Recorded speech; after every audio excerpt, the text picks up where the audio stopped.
Congress party के वर्तमान और भविष्य को लेकर सवाल किए जा रहे हैं। उत्तर प्रदेश में पूर्वांचल से कांग्रेस के एक बड़े चेहरे आरपीएन सिंह ने कांग्रेस का हाथ छोड़कर बीजेपी का दामन थाम लिया। ये पहला नाम नहीं है, बल्कि पिछले 10 महीनों के अंदर कांग्रेस को छोड़ने वालों की एक लंबी फेहरिस्त है। इसमें वो बड़े नाम भी हैं जिनका वजूद ही कांग्रेस से था। परिवारवाद का आरोप झेलने वाली कांग्रेस पार्टी से जुड़े इन खानदानी नेताओं का पार्टी छोड़ना कांग्रेस के लिए अच्छा संदेश नहीं है। सवाल ये भी उठ रहा है कि आखिर कौन है जो कांग्रेस को कमजोर करने की कोशिश कर रहा है।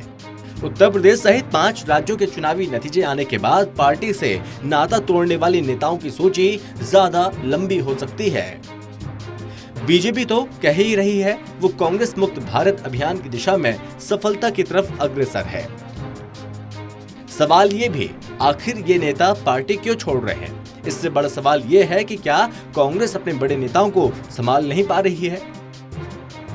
साल 2019 के लोकसभा चुनाव से पहले प्रियंका गांधी जब राजनीति में पूरी तरीके से सक्रिय हुई और उत्तर प्रदेश की प्रभारी बन गई, तो लगा ऊर्जा विहीन हो चुकी कांग्रेस में प्रियंका जान डालेंगी।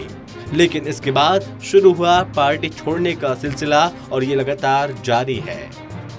उत्तर प्रदेश के तमाम दिग्गज कांग्रेसी अब पार्टी के साथ नहीं हैं। उत्तर प्रदेश में मतदान से पहले ही वोट कटवा का आरोप लग गया। आखिर राहुल और प्रियंका उस तरह से सक्रिय नहीं हो पा रहे हैं। कांग्रेस के पास 15 करोड़ लोगों का वोट बैंक है। इसके बावजूद पार्टी नेताओं केंद्र में सत्ता प्राप्ति सपना लगने लगा है। कांग्रेस पार्टी जान बाकी है, खत्म नहीं हुई। पंजाब, राजस्थान और छत्तीसगढ़ में कांग्रेस पार्टी सत्ता में होने के अलावा महाराष्ट्र सरकार में भी हिस्सेदारी रखती है। मध्य प्रदेश में भी कांग्रेस पार्टी ने सरकार बनाई थी, लेकिन बाद में नेताओं की अदला बदली से भाजपा का पलड़ा भारी हो गया। लेकिन देश में तकरीबन सभी जगहों पर कांग्रेस का संगठन और कार्यकर्ता मौजूद हैं, जिससे ये कहना गलत नहीं होगा कि कांग्रेस पार्टी में अभी जान बाकी है, वो मरी नहीं है। हाँ, ये जरूर है कि मौजूदा समय में जिस तरह से सोनिया गांधी, राहुल गांधी और प्रियंका गांधी की कार्यशैली नजर आ रही है, उससे कई सवाल बाहर आने लगे हैं। जैसे कोई सीक्रेट डील तो नहीं है? अगर ऐसा है तो डील किसके बीच हुई? क्या उस डील इफेक्ट के चलते कांग्रेस पार्टी को सक्रिय होने से रोका जा रहा हो? चुनाव में राहुल गांधी का विदेश जाना और राजनीतिक कार्यक्रमों से उनकी दूरी, इससे शक तो होने ही लगता है। वैसे भारतीय राजनीति में डील कोई नया शब्द नहीं है। बतौर डॉक्टर राघव शरण शर्मा आजादी के बाद ही ये प्रक्रिया शुरू हो गई थी। प्रत्यक्ष अप्रत्यक्ष तौर से सरदार पटेल और वीर सावरकर भी इस डील से प्रभावित हुए थे। कई दलों के मौजूदा नेताओं पर भी रहा है डील का साया। केवल कांग्रेस पार्टी ही उस सीक्रेट डील का शिकार नहीं हुई, बल्कि दूसरे दल भी उससे पीड़ित हैं। ऐसा क्या हुआ कि बसपा के संस्थापक काशीराम की मौत के बाद मायावती बसपा को आगे नहीं बढ़ा सके। वे कई सालों से खुद को सक्रिय राजनीति से दूर रखे हुए हैं। अखिलेश यादव को मुलायम सिंह के जरिए कौन ये कहलवाता है कि वो उत्तर प्रदेश से बाहर जाने की ना सोचे, यहीं खेलते रहें? कई दूसरे दलों के भी ऐसे नेता मिल जाएंगे जो खुद को समय की चाल के साथ आगे नहीं ले जा सके। राहुल प्रियंका से आज कोई सामान्य नागरिक नहीं मिल सकता। ये हाल तब है जब पार्टी हाशिए की तरफ चल पड़ी है। वफादारी का जमाना चला गया, क्योंकि अब नेताओं को सत्ता चाहिए। इसके लिए लंबे समय तक इंतजार नहीं कर सकते। खासतौर पर युवा पीढ़ी तो बहुत जल्द प्लेटफॉर्म बदल लेती है। मायावती ने उत्तर प्रदेश में कहा, कांग्रेस जैसी पार्टियां लोगों की नजर में वोट काटने वाली पार्टियां हैं। इससे पहले प्रियंका गांधी ने अपने एक साक्षात्कार में बसपा प्रमुख पर चुनाव प्रचार में निष्क्रिय रहने का आरोप लगा दिया था। मायावती भी लगातार शांत है, कहते दिखाई दे रही, आप लोग भी। मुझे भी बहुत आश्चर्य हुआ ये देख के कि बिल्कुल, मतलब हमने एक समय में 6-7 महीने पहले हम सोचते थे कि सक्रिय नहीं है, उनकी पार्टी सक्रिय नहीं है, हो सकता है कि चुनाव के पास आने के समय शुरू करेंगे।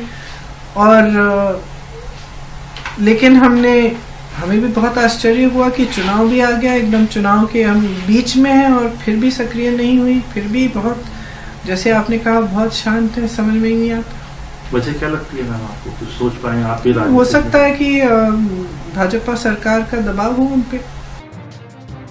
कांग्रेस विचारधारा वाली पार्टी है, मगर बीच में परिवार है। आज के दौर में कांग्रेस के लिए प्लस पॉइंट ये है कि वो विचारधारा वाली पार्टी है। उसे किसी मंदिर, मस्जिद, विवाद या धर्म से जोड़ने की आवश्यकता नहीं है। कांग्रेस एक मध्यम वर्गीय पार्टी है, उसके पास लंबा अनुभव भी है।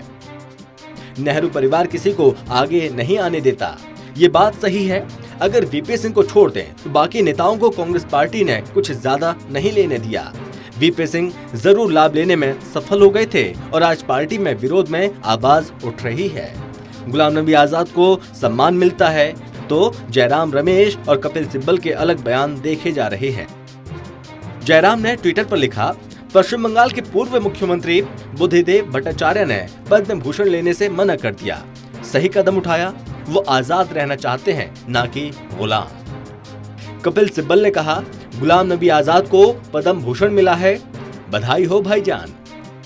विडंबना ये है कि जब देश सार्वजनिक जीवन में उनके योगदान को मान्यता दे रहा है और कांग्रेस को उनकी सेवाओं की आवश्यकता नहीं है, प्रगतिशील बनकर कांग्रेस पार्टी को बचा सकते हैं।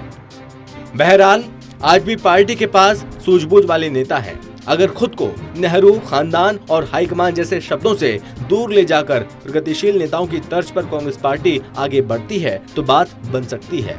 ये बात सबसे पहले सोनिया और राहुल को अपनाना होगा और देश में प्रगतिशील लोग जैसे केजरीवाल, स्टालिन या फिर नवीन पटनायक राजनीति को अपने तरीके से आगे ले जा रहे हैं। कांग्रेस पार्टी को इन नेताओं से सीखने की जरूरत है। अगर कांग्रेस पार्टी किसी डील का शिकार हुई है तो उसे खुद को जल्द से जल्द बाहर निकालना होगा। अब ना तो नेताओं को पार्टी पर भरोसा रहा और ना ही पार्टी को नेताओं पर। 5-10 साल पार्टी सत्ता से बाहर रह जाती है तो नेताओं और कार्यकर्ताओं को संभाल कर रखना मुश्किल होता है। वे इधर उधर भागने लगते हैं और आज कांग्रेस में वही हो रहा है। भाजपा ने तो 2029 और 2034 तक का कार्यक्रम बता दिया और ऐसे में कांग्रेस नेतृत्व को बहुत संभल कर चलना होगा। ये बात दिमाग में रखनी होगी कि नेताओं में धीरज तो कतई नहीं है। Special desk, total TV.